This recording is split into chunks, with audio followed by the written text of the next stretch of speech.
আজকে আমরা কি পড়ব ম্যাম? দেখি প্যারট আজকে আমাদেরকে কি ম্যাজিক করে দেখায়।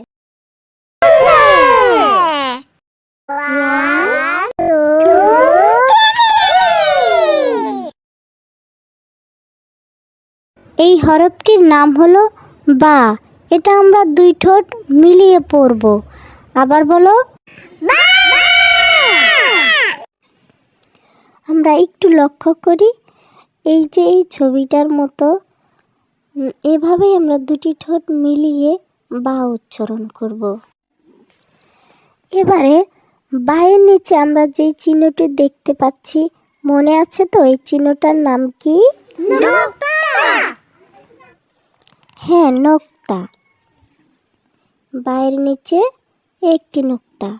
এই নোক্তা দিয়েই কিন্তু আমাদেরকে পরবর্তীতে অক্ষরটাকে চিনতে হবে, কারণ কুরআন মাজিদে সবসময় বা এরকমই থাকবে না। এই তো এখানে দেখা যাচ্ছে বায়ের এখানে দুইটি রূপ রয়েছে। একটি সম্পূর্ণ রূপটা দেখতে হালকা একটু নৌকার মতো লাগে, আর অন্য রূপটি হলো একটি আলের নিচে একটি ফোঁটা বা নোক্তা।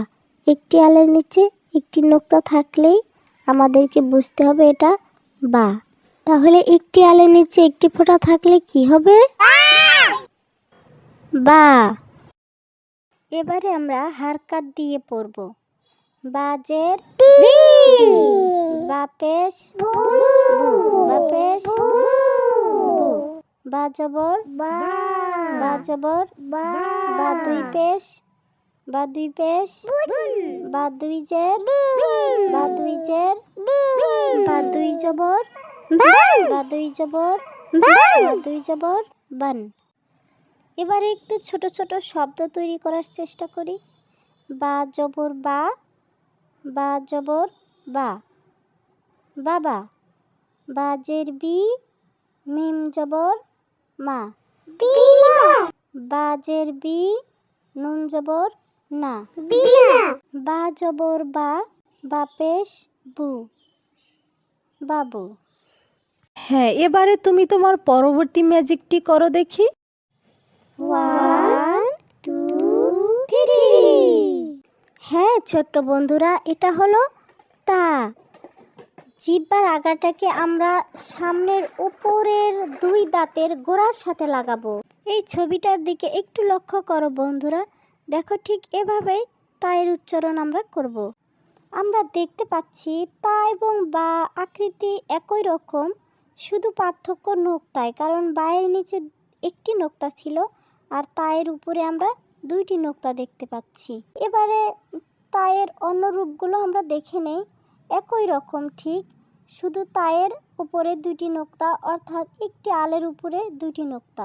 একটি আলের উপর দুইটি নোক্তা থাকলে আমরা বুঝতে পারবো এটা তা। এবারে আমরা তায়ের সাথে হারকাত তানবিন যুক্ত করব।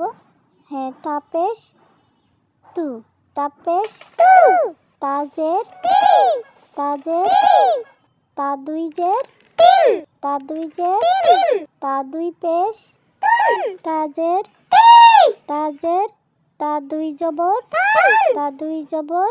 এখন শব্দ মিলানো। তা জবর তা, মিম জবর মা, তামা। মিম জবর মা, তা জবর তা, মাতা। তা জবর তা, তাজের তি, তাতি। তা জবর তা, লাম জবর লা, তালা। তাজের তি, নুন জের নি, কি হলো? তিনি। আচ্ছা বেশ। হ্যাঁ, এবারে তো দেখতে পাচ্ছি আমরা ছা চলে আসলো। হ্যাঁ, এবারে ছা কিভাবে পড়ব? জিহ্বার আগা সামনের উপরের দুই দাঁতের আগা থেকে, হ্যাঁ এই যে দেখতে পাচ্ছ বন্ধুরা, দেখো এটা লক্ষ্য করে দেখলেই তোমরা বুঝতে পারবে।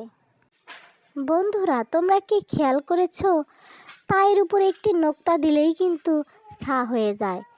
ছার সম্পর্কে বলার মতো নতুন আর কিছুই নেই, তবে ছায়ের উচ্চারণটা কিন্তু মনোযোগ দিয়ে করতে হবে। আমরা তাহলে হারকাত দিয়ে পড়ি। সাপেশ সু, সাপেশ সু, সাজের সি, সাজের সি, সা দুই পেশ সুন।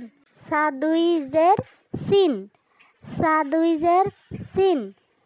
সা জবর সা, সা দুই জবর সান, সা দুই জবর সান। এবারে সা জবর সা, তা জবর তা, সাতা। সা জের সি, মিম জবর মা, সা পেশ সু, মিম জের মি, সুমি। সা জের সি, মিম জবর মা, নুন জবর না, সি মা না, সিমামা। ম্যাম, আমিও টমেটোর মতো ম্যাজিক হতে চাই, আমাকে ম্যাজিক করে দিন না প্লিজ। ও তাই, আচ্ছা ঠিক আছে। হ্যাঁ প্যারট, এবার তুমি তোমার পরবর্তী ম্যাজিকটি করো। 1 2 3। হ্যাঁ ছোট্ট বন্ধুরা, এটা হলো র। জিহ্বার আগার পিঠ তার বরাবর উপরে তালুর সঙ্গে লাগাইয়া আমরা এটা উচ্চারণ করব। এই যে দেখো বন্ধুরা, একটু খেয়াল করে দেখলেই বুঝতে পারবে বন্ধুরা, তোমরা এভাবেই র উচ্চারণ করবে। র এর আর আলাদা কোনো রূপ নেই বন্ধুরা, এই একটি রূপ মাত্র র এর। তাহলে আমরা এখন হারকাত দিয়ে পড়া শুরু করি। র পেশ র পেশ র জবর র, র জের র দুই পেশ র দুই জের র দুই জবর। এবারে তাহলে আমরা শব্দ মিলাবো। র পেশ রু, মিম জের মি, র পেশ রু, মিম জের মি, রুমি। র জের রি, মিম জবর মা, নুন জের নি, র পেশ রু, নি রু। র জবর র, নুন জের নি, র নি। র পেশ রু, বা জের বি, রু বি। রুমি, রিমা, নিরু, রনি, রুবি। এবারে পরবর্তীটাতে আমরা যাব। এই দেখো অটোমেটিকই চলে আসছে। এটা হলো ঝা, এটা হলো ঝা। এটা জিহ্বার আগা, সামনের নিচের দুই দাঁতের আগা ও পেট থেকে আদায় হবে। এই যে দেখো বন্ধুরা, এই ছবিটি একটু লক্ষ্য করে দেখো, বুঝতে পারবে। এভাবেই আমরা ঝার উচ্চারণ করব। দেখো র এবং ঝায়ের মধ্যে পার্থক্য, র খালি এবং ঝায়ের উপরে একটি নোক্তা শুধু। তাহলে র এর উপরে একটি নোক্তা দিলেই ঝা হয়ে যাবে। তাহলে এবার আমরা হারকাত তানবিন দেব। ঝা জবর ঝা, ঝা জবর ঝা পেশ ঝা পেশ ঝা জের ঝি, ঝা জের ঝা দুই জের ঝিন, ঝা দুই জের ঝা দুই পেশ জুন, ঝা দুই পেশ ঝা দুই জবর জান, ঝা দুই জবর সান। ঝা জবর ঝা, তা জের তি, ঝা জবর ঝা, তা জের তি। ঝা পেশ ঝু, লাম জের লি, ঝা পেশ ঝু, লাম জের লি, জুলি। ঝা জবর ঝা, মিম জের মি, লাম জবর লা, ঝা মি লা। ঝা জবর ঝা, মিম জের মি, ঝা মি। ঝা জবর ঝা, মিম জের মি, ঝা মি। র জবর র, তা জের তি, র তি। ঝা মি র তি, ঝামিরতি। ঝা জবর ঝা, মিম জের মি, ঝা মি। ঝা জবর ঝা, মিম জের মি, ঝা মি। নুন জবর না, ঝা মি না। তাহলে জাতি, জাতি। জুলি, জুলি। জামিলা, জামিলা। জামিরতি, জামিরতি। জামিনা, জামিনা। আচ্ছা দেখি তবে আজকের ক্লাসের শেষ ম্যাজিকটি কি আছে দেখাও। 1 2 3। ওয়াও! ছোট্ট বন্ধুরা, এই হরফটির নাম হলো ওয়াও, দুই ঠোঁটের মাঝখানের ফাঁক থেকে এটা আদায় হবে। তোমরা এই ছবিটার দিকে একবার লক্ষ্য করলেই বুঝতে পারবে।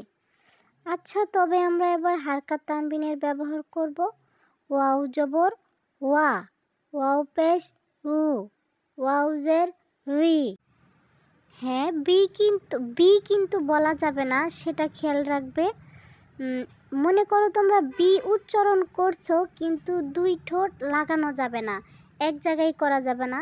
আর দুই ঠোঁট সামান্য একটু ফাঁক রেখে ভি উচ্চারণ করলে যা হবে ঠিক তেমনিভাবে। ওয়াও জের হুই, ওয়াও দুই জবর ওয়ান, ওয়াও দুই জবর, ওয়াও দুই জের হুইন, ওয়াও দুই জের হুইন, ওয়াও দুই জের, ওয়াও দুই পেশ হুন, ওয়াও দুই পেশ হুন, ওয়াও দুই পেশ।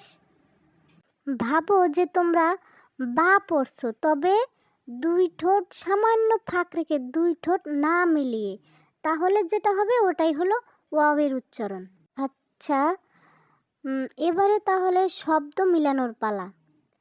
ওয়াও জবর ওয়া, ওয়াও জবর, মিম জবর মা, মিম জবর ওয়া মা, ওয়াও জবর ওয়া, ওয়াও জবর, লাম জবর লা, ওয়া লা, মিম জবর মা, মিম জবর, ওয়াও জের রি, ওয়াও জের রি, নুন জবর না, নুন জবর না, মা রি না। ছোট্ট বন্ধুরা, আজকে তাহলে এ পর্যন্তই। দেখা হবে পরবর্তী ক্লাসে। আর তোমরা যারা বন্ধুরা কোরআন শিখতে আগ্রহী, তারা কিন্তু অবশ্যই আমার চ্যানেলটিকে সাবস্ক্রাইব করে রাখবে, যাতে তুমি নতুন ভিডিও ছাড়ার সঙ্গে সঙ্গেই নোটিফিকেশন পেয়ে যাও। আর কেমন লাগলো সেটা অবশ্যই কমেন্টে জানাবে। তোমাদের কোথাও বুঝতে অসুবিধে হলে অথবা কোনো প্রশ্ন থাকলে সেটাও আমাকে কমেন্টে জানাতে পারো। আর হ্যাঁ, তোমাদের যদি এমন কোনো বন্ধু থাকে যারা কোরআন শিখতে আগ্রহী, তাহলে তাদের কাছে ভিডিওটি শেয়ার করে দিবে। আল্লাহ হাফেজ।